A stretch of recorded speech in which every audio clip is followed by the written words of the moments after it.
erini telefonini tiklashlik bu to'g'rimi yoki noto'g'ri? Eringizni telefonini nima maqsadda titkilayapsiz? Nazorat qilishdami?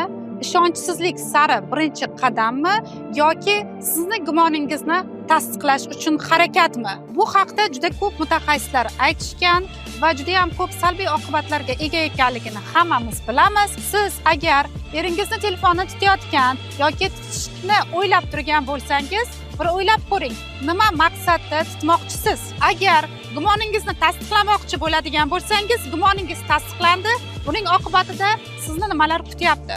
Urushlar, janjallar, ko'ngil sovishlar, hattoki ajrimlargacha borish.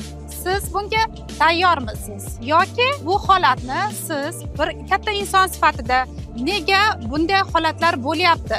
Ildizini davolashga harakat qilib, o'zingiz ustingizda ishlab, munosabatlarni balki to'g'rilash yo'li ham bordir. Albatta, bu yerda tanlov sizniki. Qaysi yo'ldan bormoqchisiz?